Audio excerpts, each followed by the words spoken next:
আমরা সেদিন আগেই গুনার স্বীকৃতি দিয়ে দেব। আমরা বলবো, আল্লাহ তুমি প্রশ্ন করার আগে তোমার একটা কথা বলি, আমারে কিছু জিজ্ঞেস করো না, আমি সব করেছি। এমন কোন পাপ নাই যে পাপ আমারে দিয়ে হয় নাই। তোমার রহমত দিয়ে তুমি জান্নাতে পাঠাবা, তোমার দয়ায় জান্নাতে যেতে চাই, আমল দিয়ে না। পারবেন বলতে? কিয়ামতের দিন আমরা বলবো, আল্লাহ আমার আমল দিয়ে জান্নাত চাই না, আমি তোমার দয়া দিয়ে জান্নাত চাই। তোমার দয়া ছাড়া আমার কোনো উপায় নাই। লিল্লাহে তাকবীর। নারায়ে তাকবীর, নারায়ে তাকবীর। মিজানুর রহমান আজারি সাহেবের আগমন পটুয়াখালীর পক্ষ থেকে। প্রিয় পটুয়াখালীবাসী, আপনারা কেমন আছেন সবাই? আমি তো দেখলাম যে গতকালই এসে আপনারা বসেছিলেন। কষ্ট হয় নাই?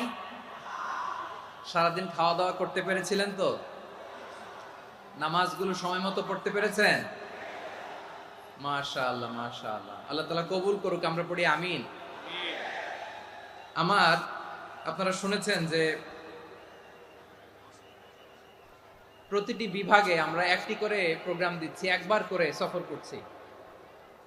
তারই ধারাবাহিকতায় বরিশাল বিভাগের এই প্রোগ্রাম আমাদের মাসুদ ভাইয়ের কারণে বাধ্য হয়ে আমাকে পটুয়াখালীতে দিতে হয়েছে।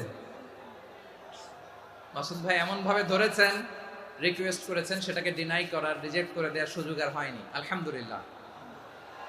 খুব চমৎকার একটি শহর, অসাধারণ একটি নগরী। আমি উপর থেকে দেখছিলাম, খুব গোছানো, খুবই গোছানো সুন্দর একটি শহর, আলহামদুলিল্লাহ। আর পাশেই আছে আপনাদের বিশাল সমুদ্র সৈকত, যেখান থেকে সূর্যোদয় সূর্যাস্ত একসাথে দেখা যায়, ঠিক কিনা বলেন? বরিশাল বিভাগের প্রতি আগে থেকেই আমার আলাদা একটা টান, দুটো কারণে।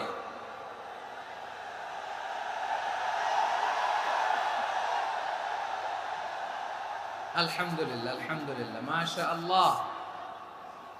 এই গণজোয়ারকে আল্লাহ তাআলা ইসলামের পক্ষে কবুল করে নিক। এই প্রাণ ঢালা উচ্ছ্বাস, ভালোবাসা, এটা কোরআনের জন্য, ইসলামের জন্য, ঠিক কিনা বলেন? কোনো অপশক্তি এই গণজোয়ারকে ঠেকাতে পারবে না। কারণ যে ভালোবাসা আল্লাহর জন্য হয় সেটাকে ঠেকানো যায় না, ঠিক কিনা বলে? আমার প্রাণ প্রিয় পটুয়াখালীবাসী ভাইরা, বিশেষ দুটি কারণে বরিশাল বিভাগের প্রতি আমার আলাদা একটা ভালো লাগা।